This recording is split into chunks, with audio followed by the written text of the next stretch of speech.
Hello everybody and welcome to the Automotive Facts and History channel. Today's story is about an army legend whose transformation into a status symbol is nothing short of extraordinary. A vehicle so sure of itself that it looks basically the same as it did 30 years ago, and in top trim costs as much as a small house. The ultimate swaggermobile, the toughest kid on the block, the unmistakably German Mercedes-Benz G-class. The year was 1972, and it was a great year for Mercedes-Benz. Series production of the beautiful 350 SLC had just begun, while the W114 and 115 kept on selling like hotcakes, further cementing Mercedes' reputation of quality and durability. To top that off, 1972 saw the introduction of the all-new, range-topping W116, the first car to be badged as the S-Class. At that time, Mercedes-Benz was considered to be an engineering powerhouse, creating world-class products year after year, be it passenger cars, racing cars, vans, or trucks. Mercedes did it all, and arguably, they did it the best. Now back in the 70s, Mercedes was part of the Daimler-Benz Group, which was a large publicly traded company. One of their main shareholders at the time was the King of Iran, Mohammad Reza Pahlavi, widely known as Mohammad Reza Shah. Having witnessed Iran's military weakness during the World War II Anglo-Soviet invasion, the Shah made sure to invest a lot of money into building a strong army and giving his soldiers what they need. And what they needed was a strong, capable vehicle for both on and off-road use. A vehicle which would be unflinchingly reliable in the harshest of conditions. A real mountain goat of a car that would just keep going, wherever, whenever. And who better to do it than Mercedes-Benz? Development commenced in 1972, with Mercedes-Benz and Austrian off-road specialist Steyr Daimler Puch joining forces in order to produce a vehicle that would meet the Shah's needs. The result, codenamed the W460, was a box on wheels. A purely rugged workhorse with basically zero creature comforts. A machine that had proved itself during testing in the Sahara Desert and the Arctic Circle, among other places. It was absolutely perfect, and by 1979, it was ready for production. So the Shah happily ordered 20,000 units. Unfortunately for him, at the same time, things in Iran got a little rough. A violent revolution resulted in the Shah being overthrown, ending the Pahlavi dynasty and appointing a new government, whose officials really didn't care too much about the former Shah's deal with Mercedes, meaning that the 20,000 units for Iran never made it there. Luckily for Mercedes, the car was so good that they immediately sold them to various armies and emergency services. The car had such a presence that its capability was obvious just by looking at it. So much so that in 1980, the Vatican kindly asked Mercedes to build one for the Pope. Mercedes delivered a modified 230G, which made its first appearance in November of 1980, when the Pope visited West Germany. Obviously, the visit got quite a lot of press attention, with images of the Pope and his G-class popping up all across the globe, spurring a lot of attention towards the rugged off-roader. As a result, Mercedes decided to produce a civilian version of the G-class, which included a few creature comforts, such as an automatic transmission, fuel-injected engines, air conditioning, etc. The civilized version went on sale in 1981, and as it turns out, a lot of people were looking for a vehicle that combined a little comfort with agricultural ruggedness. Mind you, the G-Class was still very much a raw, Spartanic vehicle who didn't try to hide its military roots. It wasn't really powerful, nor comfortable, and the driving experience was more truck-like than anything else. Remember, this was 1981, and luxury SUVs still weren't a thing. Back then, if you wanted a smooth luxury ride, you bought an S-Class, or a Caddy, or a Jag, or whatever luxury sedan you preferred. And if you wanted family transportation, you could go for the incredibly handsome Oldsmobile Custom Cruiser, or a 7-seater Citroen CX Familiale, among others. Sure, Land Rover was trying to move the Range Rover upmarket, and the beautiful Jeep Wagoneer was the first 4x4 with luxury and family aspirations. But the Range Rover was too heavy, thirsty, and unreliable, while the Wagoneer's limited availability outside the US, ancient underpinnings, and terrible fuel economy meant it really wasn't feasible in Europe. The G-Class's main competitor at the time was the Land Rover Defender, which was even more utilitarian, and wasn't really known for its reliability, although its off-road capability was unquestionable. With that being said, the Defender really couldn't compete with the solidity and perceived engineering superiority of the Mercedes. The G-Class found instant success with farmers, the off-road community, as well as buyers searching for a go-anywhere lifestyle vehicle. To further prove its credentials, Mercedes entered the G-Class into the 1983 Paris-Dakar Rally, and they weren't messing around. They reduced the weight of the G-Class by shortening its chassis and using aluminum components, while boosting their 2.8-liter inline-six to 220 horsepower. The result was that the G-Class won the race in the car category, while a 1936 AK won the truck category, making Mercedes the only constructor in history to have won the race in both categories. Such success cemented the G-Class's image as an off-road legend, and sales followed. Mercedes kept a close eye on demands of the market, so the G-Class was updated accordingly. 1982 brought fuel injection and more comfortable seating, among other things. 1985 brought 3 differential locks as standard, a feature that was, and still is, extremely rare from the factory, while 1990 brought an extensive revision worthy of a new chassis number, W463. By the late 80s, an unusual trend was starting to arise. Customers started demanding luxury combined with off-road capability, and 4x4s were becoming a more common sight in urban areas than ever before. Mercedes noticed this and reacted quickly.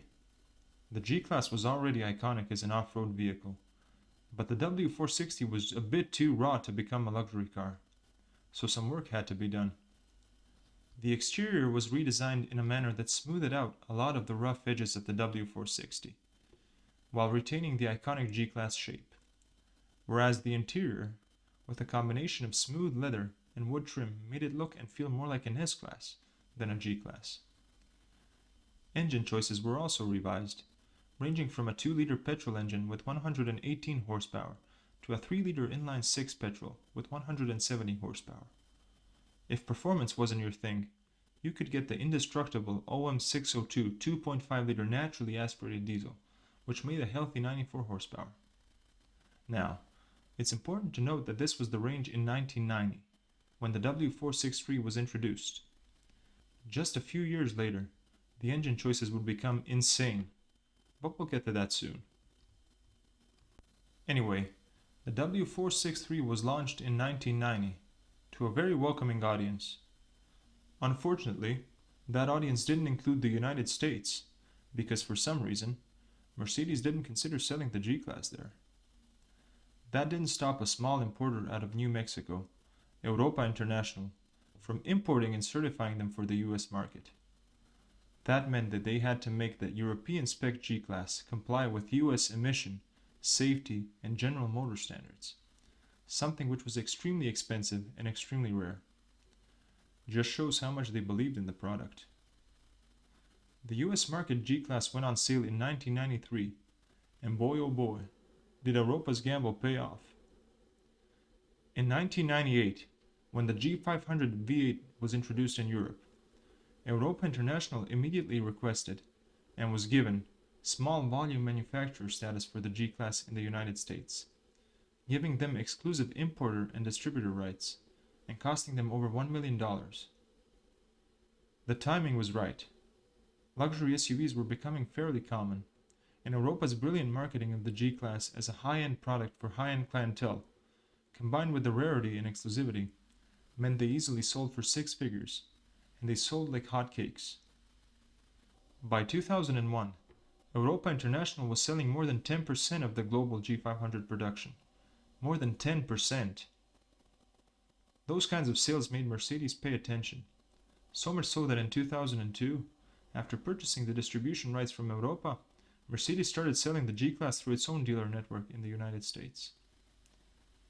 Prices dropped a bit, but the exclusivity remained, with the G-Class quickly becoming a celebrity favorite. And to top that off, AMG got a hold of it, putting a massive 5.4-liter V8 with 350 horsepower into this box on wheels. Of course, the reception was fantastic, so things escalated quite rapidly from there. First, they put a gigantic naturally aspirated 6.3-liter V12 under the hood. But that wasn't enough, so they supercharged the old 5.4-liter V8, giving it 500 horsepower. Obviously, such weak performance wasn't acceptable, so they twin-turboed an all-new 5.5-liter V8, giving the G-Class a fairly decent 563 horsepower. One would think that was enough, but no. AMG said no. The scrawny V8 will not be the top of our range.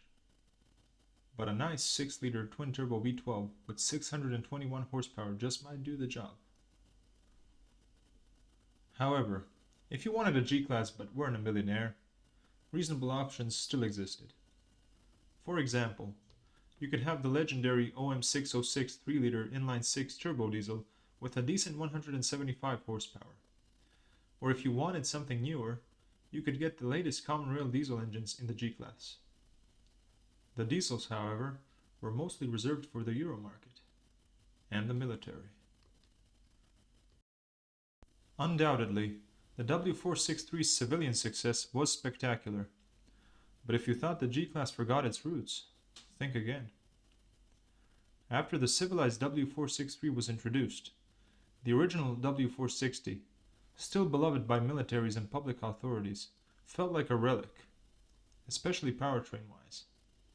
To solve this, Mercedes came up with a simple solution. They used pretty much the same chassis as the W460, but took the powertrain from the W463. The resulting car, codenamed W461, went on sale in 1992 and remained on the market for 30 years, after which it was replaced by the all-new W464 in 2022. Although the sheer existence of the G-Class in today's world is unique in itself, there have been a few very special editions worthy of a mention. None more than the ludicrous G63 AMG 6x6. Originally planned as a special edition for the G-Class's 30th birthday, the AMG-powered monster went on sale in 2013 up to 2015, with more than 100 vehicles sold. Standard features include 3 portal axles, similar to those on the Unimog, 5 locking differentials, 536 horsepower, full-time 6-wheel drive, 18 inches of ground clearance, and a weight exceeding 4 tons. That's more than 9,000 pounds. The price? A mere $600,000. And that was a bargain, because today, used ones are selling for more than $1 million. Obviously, all of the G63 6x6 is sold out immediately. And following its success, Mercedes decided to build another special edition G-Class, this time a 4-wheel drive, but using the same portal axles as the 6x6 did, as well as custom-built suspension. The vehicle was called the 4x4 Squared, and it went on sale in 2015, combining performance with luxury and crazy off-road capability that actually beats the Humvee in pretty much everything. In 2018, the second generation of the W463 was launched at the Detroit Auto Show. The extensive redesign was a major update for the G-Class, improving safety, comfort, driving dynamics, efficiency, etc. Visually, not much was changed, for if it ain't broke, don't fix it. Sales just kept on rising, with the second generation W463 easily outselling its predecessor. The G-Class turns 45 next year, and what a life it's led. From its humble beginnings in the army, it slowly rose up the ranks, proving itself worthy each step of the way, transporting the Pope, winning the Paris-Dakar Rally, as well as the hearts and minds of fans all around the world. The G-Class is a testament to old-school values, a car confident enough to stick to its roots, but smart enough to adapt and survive. A new generation is announced for 2024, and nobody should doubt the success of the new car. The legend on wheels. The General turned superstar.